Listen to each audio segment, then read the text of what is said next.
Elle criait dans la maison sacrée, et ses cris furent étouffés par l'encens.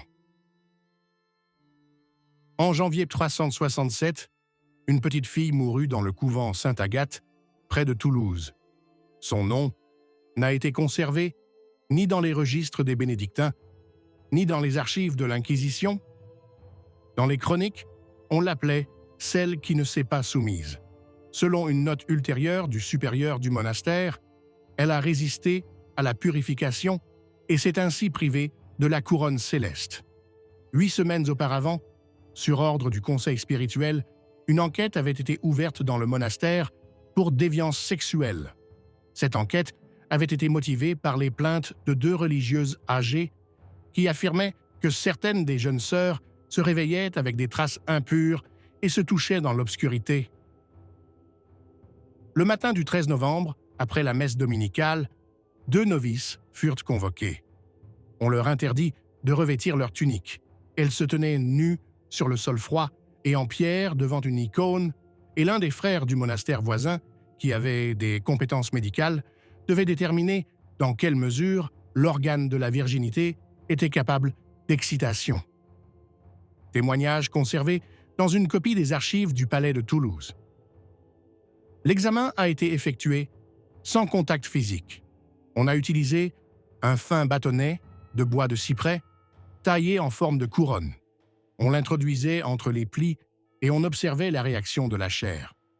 Si la peau noircissait et que les lèvres gonflaient, on considérait que le diable avait pénétré dans le corps. Les 2 filles, âgées de 15 et 16 ans, présentaient des signes visibles du toucher du diable. Sur cette base, la supérieure s'adressa au conseil en ces termes. Il faut les flageller, car l'organe du péché engendre le feu dans les pensées. La procédure, officiellement appelée apaisement de la chair féminine, consistait à laver l'aine avec de l'eau vinaigrée et du sel, à l'oindre d'encens, puis à pratiquer une incision sacrée. L'incision était pratiquée à l'aide d'un couteau chaud en fer forgé, dont la pointe était trempée dans du vinaigre. La zone blessée était ensuite bandée étroitement avec un pansement imbibé d'une poudre composée de sang d'agneau séché et de romarin. L'un des frères ayant participé au rituel a écrit dans un rapport tardif transmis au bureau du évêque de Montauban « Nous avons fait de notre mieux pour qu'elle ne souffre pas, dans la mesure de nos moyens. Nous leur avons donné une infusion d'opium dans du miel et de l'huile de serpolet, mais certaines ne se sont pas endormies, en particulier celle qui est morte plus tard. Elle regardait droit devant elle et ne priait pas. Au bout de 3 jours, les 2 filles ont commencé à présenter des signes d'inflammation. L'une d'elles avait une fièvre intense, du pus et une odeur de chair en décomposition. La seconde avait des convulsions et des pertes de conscience intermittentes. Les religieuses leur essuyaient quotidiennement l'aine avec du vinaigre et du sel, mais la peau se détachait par lambeaux. Le 3e jour, des saignements ont commencé. Le médecin local, appelé sur l'insistance d'un des chanoines, a déclaré « L'incision était trop profonde et avait touché la base de l'urètre. Le sang vient de l'intérieur. Il faut la mettre dans de la paille, sinon l'infection va s'étendre. » La supérieure a refusé. La volonté de Dieu s'est déjà accomplie. Il ne faut pas intervenir dans ce qui a été sanctifié par le sang, a-t-elle déclaré. Les serviteurs chargés de nettoyer la chambre ont rapporté qu'après la 3e semaine, le corps d'une des filles dégageait une odeur de chair en décomposition mélangée à de la myrrhe. Leur lit était couvert de pus et les bandages collaient si fermement au corps qu'ils ne pouvaient être retirés qu'en arrachant la peau. Lors du changement de bandage, un morceau de cuisse fut arraché de la fille encore en vie. Sous le bandage se trouvait une plaie ouverte et noire. Au début de la 4e semaine, la plus jeune a survécu, mais elle est restée paralysée à vie. L'aînée est décédée le 6 décembre, à 21 h, après une dernière crise de convulsions. Des témoins ont rapporté qu'elle avait crié de douleur pendant les 3 dernières heures, marmonnant non pas des prières, mais des malédictions à l'encontre des saints. Après sa mort, son corps a été lavé à l'eau froide et recouvert d'argile et de cire. L'enterrement a eu lieu sans cloche. Son nom a été retiré du registre paroissial. Plus tard, dans son rapport, l'inquisiteur de chambre a écrit « Ceux qui s'opposent à la sainteté ne meurent pas immédiatement. Ils pourrissent par morceaux afin que toute leur chair créée soit maudite. » 3 semaines plus tard, la supérieure reçut un nouvel ordre. Cesser la pratique de l'incision jusqu'à nouvel ordre, car des plaintes avaient été déposées par 2 parents des défuntes, l'un de La Rochelle, l'autre de Toulouse. Mais dans les archives du couvent Sainte-Agathe, il n'y a aucune mention de purification féminine au cours des 2 années suivantes. Seul un extrait du journal d'une religieuse, noté à côté de la mention de Pâques 1368, dit « Frère Philippe a de nouveau apporté un couteau. Je lui ai dit « Nous ne le ferons plus. » Mais il a souri et s'est dirigé vers le réfectoire. Au printemps de l'an 1368, le bureau épiscopal de la ville d'Albi reçut un témoignage sous serment, une lettre du prêtre du refuge Sainte-Marie, situé à la périphérie de Carcassonne. Il y était question d'une femme au visage vide et aux cuisses écorchées qui était venue pendant la nuit, avait demandé de l'eau, mais ne pouvait pas se tenir debout. Quelque chose de pourri suintait d'elle. Il affirmait que les religieuses l'avaient chassée sans lui donner refuge et qu'elle était morte contre un mur sous la pluie. En examinant le corps, il avait vu une incision étroite et profonde dans le bas-ventre, recousue et imprégnée de saleté. L'identité de la victime n'avait pas été établie. Le document avait été versé aux archives internes et classé comme victime possible d'une apostasie de la procédure ecclésiastique. 1 mois plus tard, l'évêque de Toulouse a exigé la collecte interne de témoignages auprès de l'ordre de Saint-Benoît. À l'issue de l'enquête, il a été confirmé qu'au cours des 18 mois précédents, 19 incisions purificatrices avaient été pratiquées dans 5 monastères. Dans 8 cas, elles avaient entraîné une forte inflammation, et dans 3 cas, la mort. Cependant, aucun décès n'a été officiellement reconnu comme étant la conséquence de ce rituel. La cause principale invoquée était une altération concomitante du sang provoquée par une baisse de la moralité avant le rituel. Dans l'un des monastères, celui de Saint-Barthélemy à Narbonne, se trouvait une archive contenant la correspondance entre la supérieure et un représentant du département de médecine de Paris. Il avertissait clairement du risque de septicémie et de nécrose lors de l'utilisation d'un couteau en fer non chauffé et non préalablement lavé à l'alcool, mais la supérieure répondit « Un couteau chaud provoque l'excitation. Nous avons besoin du calme du corps, pas de la chaleur. » Les lettres furent par la suite saisies et détruites. On ne connaît que des extraits de l'interrogatoire du copiste trouvé dans le cahier personnel du greffier Bertrand Dumenet. Ils interdisaient d'écrire toute mention de sang. Seulement, humilité obtenue. Tout le reste, au feu. Pendant ce temps, des rumeurs commençaient à se répandre dans les villages environnants. Sur les foires et près des églises, les gens racontaient des histoires de religieuses à qui on avait arraché les yeux, mais qui revenaient la nuit dans leurs rêves. Dans certains villages, les mères ont commencé à cacher leurs filles au rassemblement du couvent, les envoyant au moulin ou les mariant avant l'âge de 14 ans.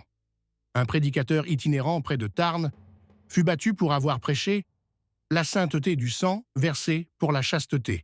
Il fut attaché à une planche de bois et abandonné pendant la nuit à l'orée de la forêt. On le retrouva mort le lendemain matin, les dents cassées et la bouche remplie de paille.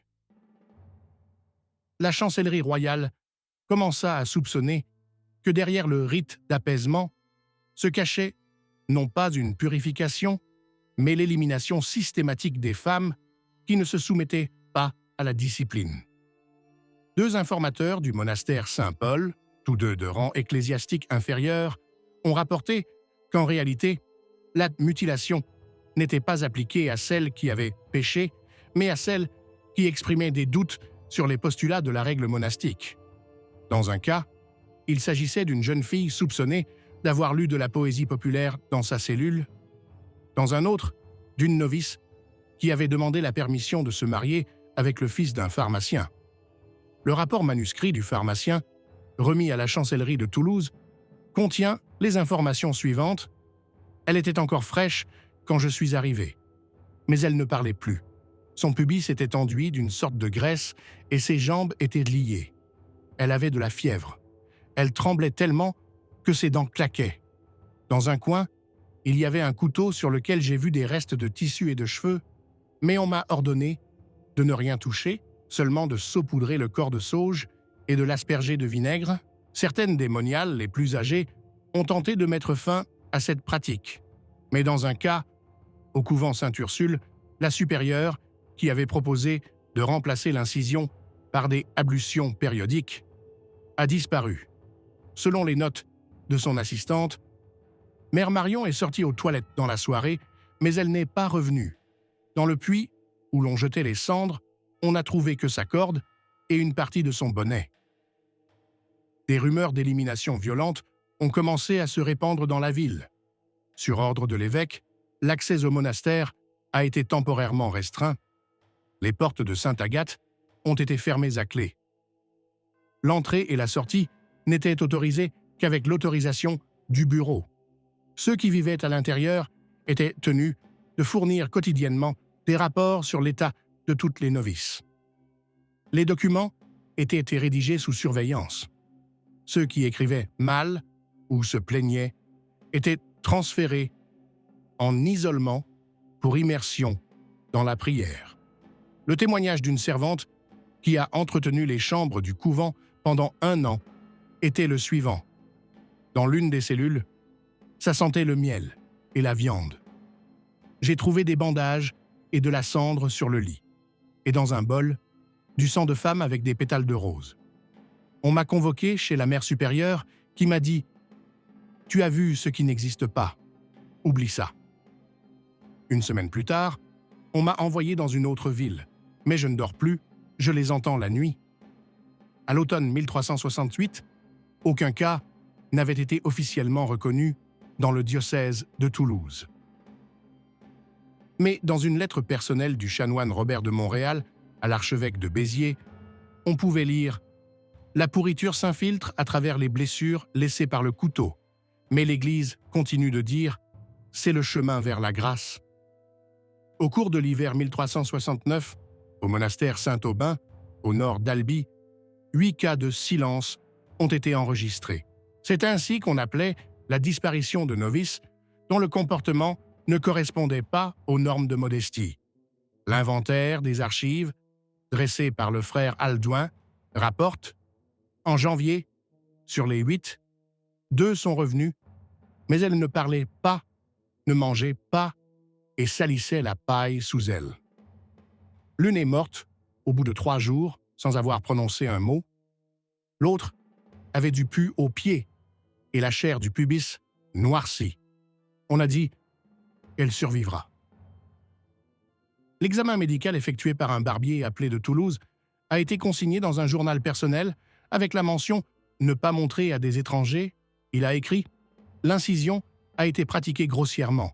La peau est tendue, mais à l'intérieur, il y a du pus et des ecchymoses. Il est possible qu'une partie du tissu soit restée à l'intérieur. L'une d'elles présente des signes de gangrène. Elles n'ont pas résisté, n'ont même pas tremblé, comme si elles étaient brûlées de l'intérieur.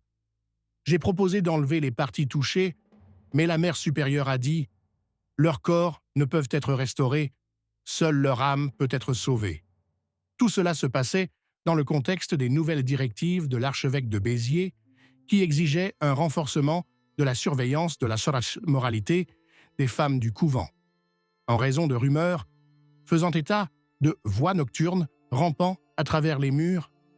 Il a été établi qu'une religieuse errante s'était introduite dans le couvent Sainte-Claire de Nîmes, se faisant passer pour une envoyée du diocèse. Elle a vécu parmi les sœurs pendant 3 semaines.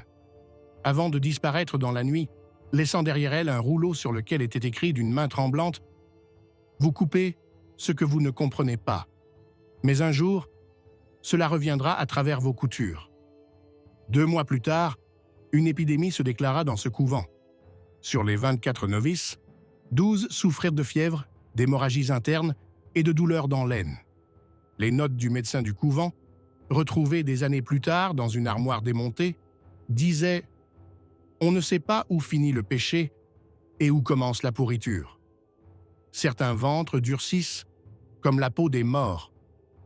Une des filles a saigné de sang noir et personne n'a prié.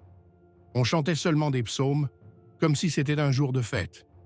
Entre-temps, la chancellerie du palais de Carcassonne a ouvert une enquête. Les 2 notaires envoyés pour recueillir des témoignages ont tous 2 disparu. Leurs chevaux sont revenus sans leur sacoche. Et près de la rivière, on a trouvé un parchemin couvert d'encre et de taches ressemblant à du sang.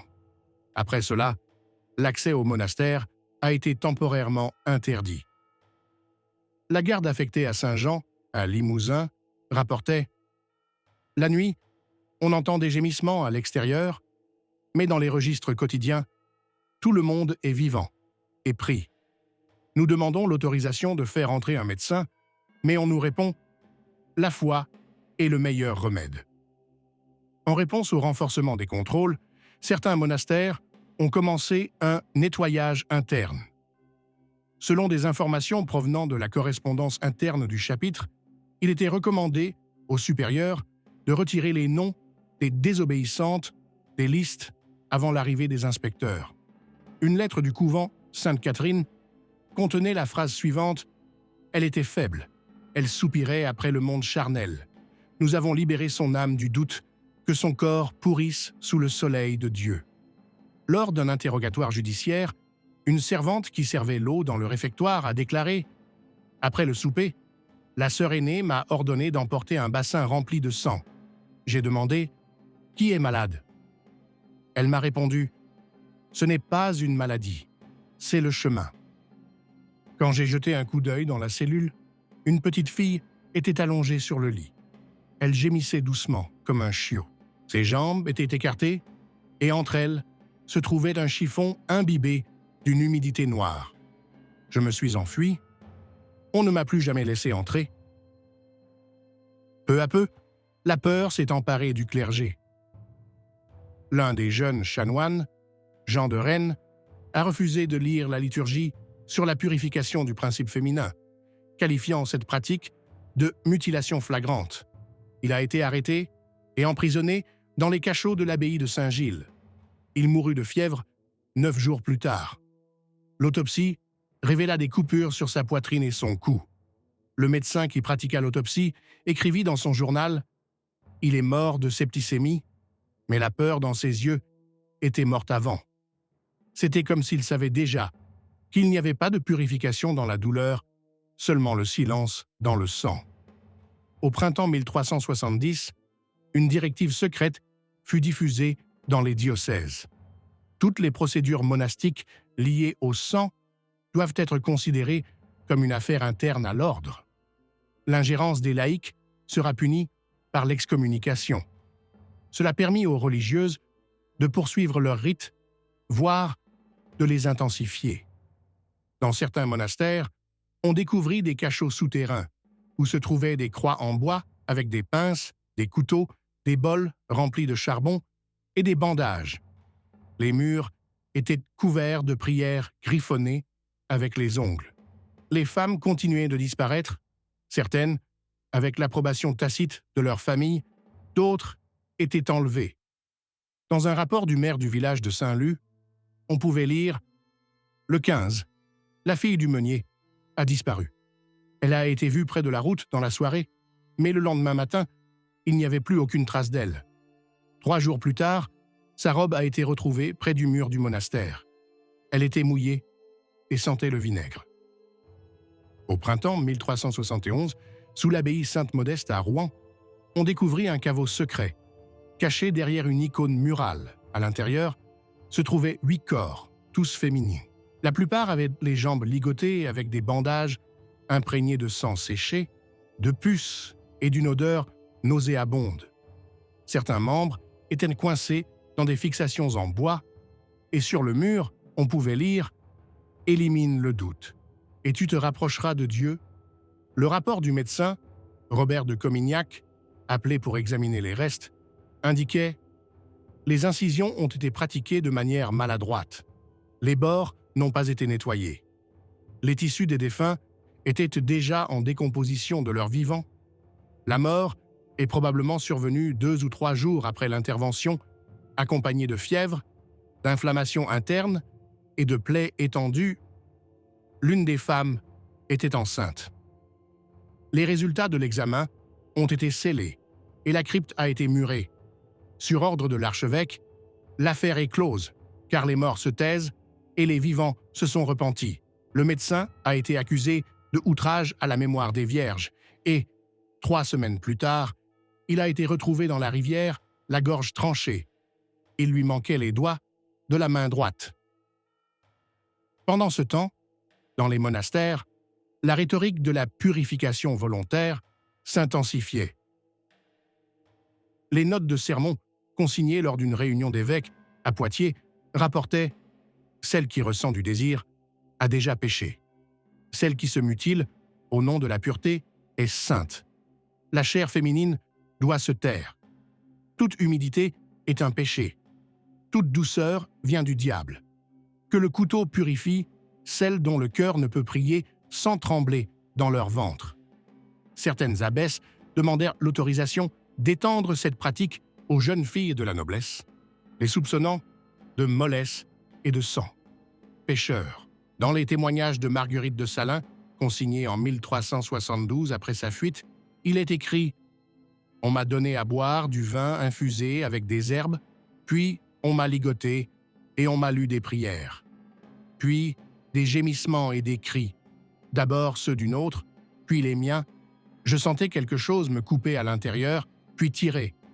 J'ai perdu connaissance. Quand je me suis réveillé, j'étais dans une mare de sang. La supérieure m'a dit « Tu es maintenant purifié. Tu as souffert, cela signifie que ton péché était vivant. Je ne me sentais pas sainte, seulement vide. » Une semaine plus tard, je me suis enfui. J'entends encore le bruissement des chiffons dans la nuit. Les cas d'hystérie se sont multipliés dans tout le pays. Les filles issues de familles pauvres, craignant d'être envoyées dans des couvents, se cachèrent dans les caves. Leurs parents taisaient leur disparition. Dans le même temps, la surveillance s'est renforcée. Des collecteurs de témoignages sur les accouchements suspects, les taches de sang et la joie excessive chez les jeunes filles ont commencé à apparaître dans les villes. Tout cela était appelé « recherche de la possession charnelle ». Dans certaines villes, les femmes étaient interrogées pour avoir ri dans la rue. Plusieurs ont été publiquement stigmatisées et envoyées dans des maisons de purification. Extrait d'une correspondance interne entre les chapitres de Saint-Malo et du Concile de Lyon. Si la tendance au renoncement volontaire au corps persiste, il ne nous restera plus aucune femme apte au mariage. La peur ne fait pas naître la foi. Elle fait naître le silence. Mais le silence peut-il faire naître le salut? À la même époque, la curie papale, inquiète des rumeurs, envoya une commission diplomatique chargée de déterminer le niveau de discipline et de foi dans les couvents de France. La commission visita 15 couvents. Dans 12 d'entre eux, elle constata une atmosphère de soumission silencieuse et tendue. Dans 2 seulement, l'examen des corps suscita des inquiétudes. Le rapport rédigé au nom de l'envoyé Romuald de Salvo disait « L'une des religieuses s'est mise à pleurer lors de l'examen. Sous sa ceinture, on a découvert une cicatrice purulente. Sur ses cuisses, on voyait des traces de ligature. Lorsque nous avons essayé de lui parler en privé, on nous a répondu « Elle a fait vœu de silence. De plus, sa langue avait été partiellement coupée. Nous n'avons pas poursuivi la conversation. À ce moment-là, l'église se trouvait au bord du gouffre. D'un côté, le mécontentement populaire grandissait, les gens chuchotaient sur les marchés, accusait les prêtres, brûlait des bougies contre les murs du couvent en mémoire des filles réduites au silence. D'autre part, des disputes ont éclaté au sein même de la hiérarchie. Certains jeunes cardinaux ont exigé une enquête. L'un d'eux, Francesco Torelli, a proposé de convoquer un concile extraordinaire. 2 mois plus tard, il tomba malade. Le diagnostic. Fièvre. 5 jours plus tard, il était mort. L'autopsie révéla une hémorragie interne et des ulcères intestinaux. Le médecin qui avait pratiqué l'autopsie fut retrouvé mort le lendemain. Avec l'approche du froid, de plus en plus de femmes disparurent. Certains couvents ne rouvrirent plus leurs portes. Dans un rapport, les gardes d'Orléans écrivirent « Une femme s'est approchée des portes. Elle criait qu'on lui rende sa fille. On l'a emmenée. Lorsque nous avons tenté d'intervenir, la mère supérieure a déclaré que la jeune fille était déjà morte, victime de la fièvre spirituelle. » À l'automne 1374, la mère supérieure de l'abbaye Sainte-Modeste, mère Ursule de Clères, a cessé d'assister à la messe pendant plusieurs semaines. Personne ne l'a vue quitter ses appartements. La garde qui surveillait le bâtiment nord a été doublée. Dans son rapport, Ambroise, un serviteur de la cuisine du monastère, écrit « On ne m'a pas laissé monter plus haut que la 3e marche. Une odeur de chair en décomposition émanait de l'intérieur. Des gémissements. Parfois des cris, comme si elle arrachait quelque chose de son corps. Lorsque l'évêque de Rouen, inquiet de ce silence, envoya un chirurgien pour l'examiner, Mère Ursule fut retrouvée allongée dans son lit, épuisée et inconsciente. Elle avait des plaies ouvertes sur les cuisses, entre ses jambes, un tissu noirci, collé par le pus et le sang séché. Sur les draps, une note froissée avec cette phrase « Je n'ai pas pu chasser la chair, seulement la douleur. » Le médecin, après avoir laissé un rapport écrit, a décrit « Les plaies sont infectées, les tissus sont morts, elle a commencé à souffrir de gangrène au niveau du périnée, elle a une forte fièvre et respire difficilement, elle est en agonie. Le soir même, il a été suspendu. Le rapport a été brûlé. 3 jours plus tard, la mère Ursula est décédée. Selon les religieuses, elle n'a pas parlé pendant les dernières 24 heures. Elle ne faisait que tirer sur sa couverture et halter. Le corps a été emporté pendant la nuit. Une partie des montants de la porte ont dû être découpés car la peau avait commencé à se décomposer de son vivant et les tissus avaient accolé aux planches. Il n'a pas été possible de l'embaumer. Le médecin local a refusé. L'odeur de décomposition était si âcre que le cercueil a été aspergé de vinaigre de vin et enveloppé dans des tissus goudronnés. L'enterrement a eu lieu dans l'intimité, sans messe, sans cloche, sans nom, sur la croix. Cependant, la mort de la supérieure n'a pas marqué la fin. Elle a été le début de la désintégration. 1 mois plus tard, des représentants du chapitre sont arrivés à l'abbaye avec l'intention de faire le ménage dans l'ordre interne. 38 cas de mutilation chez des jeunes filles de moins de 20 ans ont été recensés. 6 d'entre elles ont succombé à leurs blessures. Voici quelques témoignages consignés dans le rapport d'enquête. « Je ne voulais pas, mais elle disait « Plus il y a de sang, plus l'âme est pure. » Nous y croyons. Puis la fièvre est venue. Puis la douleur. Puis l'obscurité. Autre phrase, enregistrée par des survivantes. « Nous avons prié pendant qu'on nous coupait. Les prières devaient en couvrir les cris. On nous disait qu'on faisait ça aux Saintes Vierges. Certaines mouraient le jour même. On les appelait les élus. » Après que l'affaire a été rendue publique, la curie romaine a décidé de supprimer l'abbaye. Toutes les religieuses ont été transférées dans d'autres couvents. Certaines ont été interdites de ministère. 2 ont disparu. Seules des copies des ordres ont été conservées dans les archives. Considérant cette pratique comme destructrice pour l'âme, le corps et l'ordre public, dissoudre, abolir, réduire au silence. Néanmoins, les rumeurs ont dépassé les murs de l'Église. À Lyon, Avignon et Toulouse, des rassemblements populaires ont commencé. Les gens allumaient des bougies devant les cathédrales portant des noms de femmes. Certains écrivaient au charbon sur les murs « Dieu n'a pas demandé de sang ». Des prédicateurs renégats apparurent dans les villes, accusant l'Église de massacre au nom de la peur. L'un d'eux, Geoffroy de Blois, fut pendu une semaine après son premier sermon. Son corps portait des traces de torture. Dans le rapport de la garde municipale, on pouvait lire « La chair de la poitrine a été arrachée, la bouche cousue, le mot « silence » gravé sur le front ».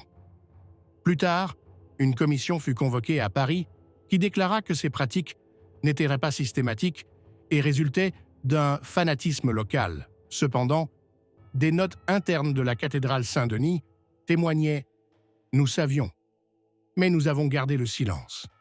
Parce que cela apportait la paix, parce que c'était plus facile que d'affronter les désirs.